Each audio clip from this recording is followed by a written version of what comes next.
Hey guys, welcome back to my YouTube channel. तो आज हम ड्रैगन गॉड सीरीज को फिर से कंटिन्यू करने जा रहे हैं। तो जैसे कि हमने प्रीवियस एपिसोड में देखा था, जॉन इस पिल की एनर्जी को अब्जॉर्ब कर रहा होता है और सोच रहा होता है कि जो ब्लड वोर्टेक्स है वो बहुत ज़्यादा खतरनाक तरीके से मूव कर रही है, स्पिन कर रही है। इफेक्ट भी ज़्यादा स्ट्रॉन्ग है लास्ट टाइम से जब मैंने ड्रैगन पावर को अब्जॉर्ब किया था ड्रैगन पावर होल में। तो एपिसोड नंबर 158 की स्टार्टिंग होती है। ऐसे बाइजुजू भी अपनी पिल खा लेती है और उसके अंदर भी चेंजेस आ रहे होते हैं, काफ़ी ज़्यादा एनर्जी उसे कवर कर रही होती है। डाउकी बोलता है कि ये ड्रैगन सोल फ्रूट है जो स्पेशली ब्लैक ड्रैगन नाइट लाए हैं अपने साथ इस टाइम तुम्हारी बॉडी टेम्परिंग प्रैक्टिस को स्टार्ट करने के लिए। डाइजेशन और अब्जॉर्प्शन के लिए थोड़ा टाइम लगेगा, तो तुम्हें इमिडिएटली स्टार्ट कर देनी चाहिए तुम्हारी प्रैक्टिस को। कोई भी तुम्हें डिस्टर्ब नहीं करेगा। जुजू बोलते थैंक यू फादर। जॉनी बोल रहा होता है थैंक यू पैट्रियाच। डाउकी बोलता है तो तुम प्रैक्टिस करो, मैं चलता हूँ यहाँ से। जुजू ऐसे ही बोल रही होती है कि मुझे बहुत ज्यादा बुरी फीलिंग आ रही है। जॉनी जुजू के हाथ को पकड़ लेता है और बोलता है कि जुजू मेरे साथ प्रैक्टिस करो, जो मेथड है बॉडी टेम्परिंग का उसके अकॉर्डिंगली रिलैक्स करो, मैं तुम्हें गाइड करता हूँ। उस टाइम पे दोनों फील कर रहे थे कि जो ब्लड था उनकी बॉडी में वो कुछ ज्यादा खतरनाक तरीके से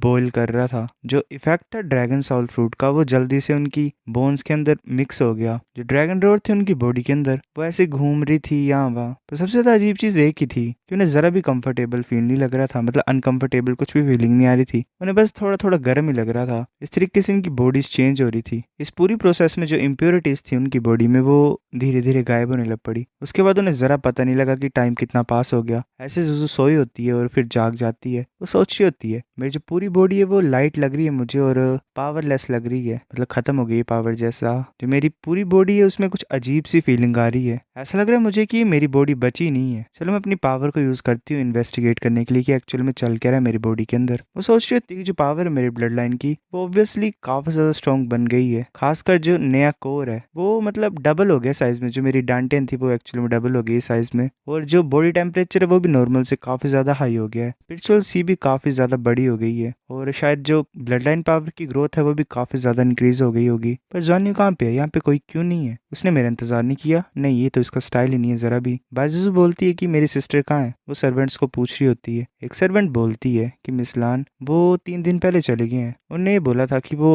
अपनी रेजिडेंस में वापस जाना चाहते हैं ताकि वो अपनी कल्टीवेशन को ठीक ढंग से स्टेबलाइज कर पाए। दूसरी सर्वेंट बोलती है कि उन्होंने ये भी बोला कि तुम्हें घर वापस चले जाना जब तुम जाग जाओगे। जो सोच रही होती है हाँ, शूलाओ के साथ अपॉइंटमेंट था ज्वान्यू का, शूलाओ को वापस लाना था। अच्छा, अब समझ आ रहा है मुझे। जुजू वापस आ जाती है ज्वान्यू को आवाज लगाते हुए। ज्वान्यू द्वारा अपनी दूसरी फॉर्म में होता और बोलते जुजू क्या तुमने प्रैक्टिस करना फिनिश कर लिया? तुम्हें कैसी फीलिंग आ रही है? मैंक्विन बोल रही होती है कि जुजू तुम वापस आ गए हो, इसे कट कर देना। मैंक्विन बोल रही होती है कि जुजू हम वापस आ गए हैं। क्वानली हाई बोल रहा होता है। जुजू बोल रही होती है ज्वान्यू को कि मेरे को कुछ ज्यादा चेंजेस लग रहे हैं अपनी बॉडी में, कुछ ज्यादा बड़े। तुम बताओ। ज्वान्यू बोल रहा होता है कि हाँ कुछ चेंजेस है मेरी बॉडी में, पर इफेक्ट्स तुम्हारी तरह नहीं होंगे कुछ खास मेरे अंदर। मैं ये सोच रहा था कि सभी को डर ही होगा अगर काफी ज्यादा उन्हें वेट करना पड़े, तो इसलिए मैं जल्दी से वापस आ गया जब मैंने प्रैक्टिस कर लिया था। बाइजुस बोल रहे तुम किस बारे में बात कर रहे हो? जॉनी बोलता है मैंने एक पॉसिबिलिटी के बारे में सोचा है। जो फर्स्ट स्टेप होता है ड्रैगन पावर बॉडी टेम्परिंग का, उससे ये होता है कि तुम्हें अपने खुद के ब्लड को बर्न करना पड़ता है। मैं ये सोच रहा हूँ कि मैं लाइफ एनर्जी को इंजेक्ट कर सकूं या फिर। जुजू बोल रही होती है कि तुम्हारा मेथड कुछ ज्यादा रिस्की नहीं है। क्वानली बोल रहा होता है ऐसे तो ये रिस्की है पर ये मेथड सही है थ्योरी में। यहाँ पे काफी ज्यादा सीनियर्स हैं लाइफ एनर्जी का, उनके पास काफी ज्यादा ग्रेट कंट्रोल है हमारे से ज्यादा ही। अगर ये तरीका हो जाएगा तो जो स्पीड होगी कल्टीवेशन की वो भी काफी ज्यादा इंक्रीज हो जाएगी। जॉनी बोल रहा होता है अगर तुम ब्रेक थ्रू करना चाहते गॉड लेवल में तुम्हें पहले तुम्हारे पास फिजिकल इंड्योरेंस होनी चाहिए, वरना सब कुछ सपना ही हो जाएगा। अगर मैं इस बॉडी टेम्परिंग मेथड को यूज कर पाऊंगा तो मैं सभी की हेल्प करूंगा, इससे ब्रेक थ्रू फ्यूचर में आसान हो जाएंगे। क्वानली बोलता है अगर ऐसी बात है तो मैं फर्स्ट बंदा हूंगा इसको ट्राई करने के लिए। जॉनी बोलता है क्वानली फिजिकल स्ट्रेंथ जो है तुम्हारी वो मेरे से ही कम है, बस हम बर्निंग पार्ट को स्टार्ट कर सकते हैं ब्लड की। जो तुम अपनी कल्टीवेशन को नॉर्मल करो घर जाके, बाकी मेरे साथ चलो। वैसे बोल रहे होते ठीक है।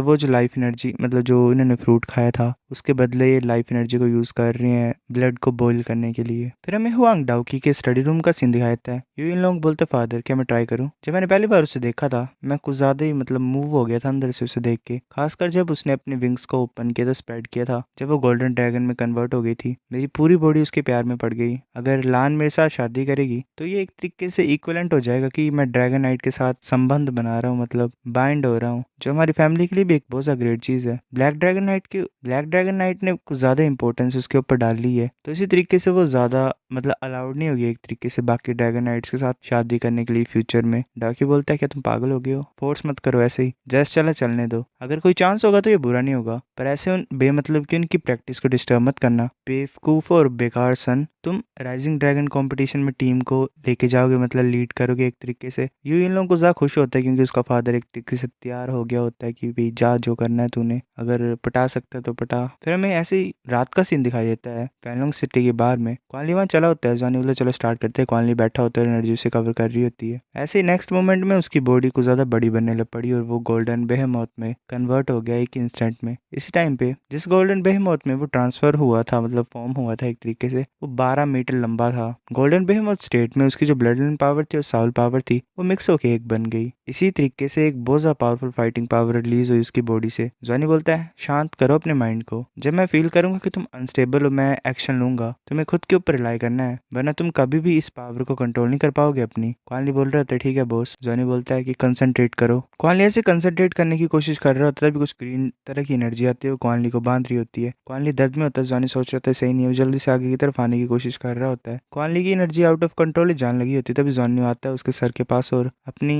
पावर से उसे शांत करने की कोशिश करता है। लास्ट में क्वानली के मुंह से खून निकलाता है। जॉनी बोलता है मैंक्विन हेल्प करो मेरी। मैंक्विन बोलते ठीक है मैं आ रही हूँ। वैसे अपने उस मतलब दूसरी सोल से म्यूजिक टाइप प्ले करने लग पड़ती है और क्वानली को शांत कर देती है। क्वानली अपने छोटे रूप में आ रहा होता है, मतलब साइज उसका डिक्रीज हो रहा होता है। जॉनी बोलता है कैसा गया, क्या तुम ठीक हो? क्वानली बोल रहा होता है ऐसा लग रहा है कि अकेले मेरा ब्लड ही बर्न नहीं हो रहा है, पर जो मेरी सोल है वो बर्न हो रही है। जो वाइटैलिटी मुझे एल्डर शू ने दी थी उसी की वजह से मैं जिंदा बचा हूँ। जो पेन हो रही है मेरे को बर्निंग से और जो ट्रॉमा हो रहा है मुझे बर्निंग से, उसे मैं किसी भी तरीके से कंपनसेट नहीं कर सकता हूँ, मतलब ठीक नहीं कर सकता हूँ। ये कम्प्लीटली डिफरेंट है dragon power body tempering method से जो तुमने मेंशन की है। शूला वहाँ पे आ जाता है और बोलता है ये प्रॉब्लम ब्लड लाइन की वजह से हो रही है। जो पावर होती है ब्लड लाइन की उसके लिए अकेले लाइफ फोर्स नहीं चाहिए होती है, पर ब्लड भी चाहिए होता है। तुम्हारा जो कल्टीवेशन मेथड है वो खासकर ड्रैगन ब्लड लाइन ओनर्स के लिए ही होगा। जॉनी बोलता है चलो आज का एक्सपेरिमेंट इतना बुरा नहीं था, बात है कि काफी मतलब ब्लड पावर नहीं है एक तरीके से गोल्डन फैटी को देने के लिए। अगर मैं ट्रांसफॉर्म कर पाऊँ ब्लड की पावर को एक तरीके से और गोल्डन बीहमोथ ब्लड को सप्लीमेंट कर दूं, तो क्या तुम हेल्प कर सकते हो इसकी बॉडी को टेम्पर करने के लिए ड्रैगन पावर से? शूला बोलता है कि ये थियोरेटिकली ये पॉसिबल है, पर ब्लड लाइन पावर आएगी कहाँ से और ट्रांसफॉर्म कैसे करोगे तुम उसे गोल्डन बीहमोथ ब्लड लाइन पावर में? जॉनी बोलता है शायद मेरे पास तरीका है। हमारे पास कोई भी तरीका नहीं है गोल्डन बीहमोथ को फाइंड करने के लिए, पर जाओ बाओ अंडरस्टैंड कर सकता है ब्लड लाइन एनर्जी को। ऐसे ही मतलब वो ब्लड लाइन को स्टिमुलेट कर सकता है गोल्डन बीहमोथ की। और एक और उसकी एबिलिटी है एनर्जी कन्वर्जन। टांगी ये बोलती है तुम्हारा कहने का क्या मतलब है? तुम ये बोल रहे हो कि तुम हम सभी के ब्लड को एक्सट्रैक्ट करना चाहते हो, फिर एक तरीके से उसे ट्रांसफॉर्म करोगे ट्रेजर हंटिंग बीस्ट की हेल्प से? क्या ये सक्सेसफुल होगा अगर हम तुम्हें वो देंगे तो? जॉनी बोलता है ऑफ कोर्स नहीं, मेरे पास इससे भी ज्यादा अच्छा आइडिया है। सो गाइस एपिसोड नंबर 158 इतना था। अगर आपको वीडियो पसंद तो लाइक करो, नहीं भी फिर भी लाइक कर दो, शेयर कर दो, साथ कमेंट करके बता अगर आपको वीडियो कैसी लगी। सब्सक्राइब करो। तब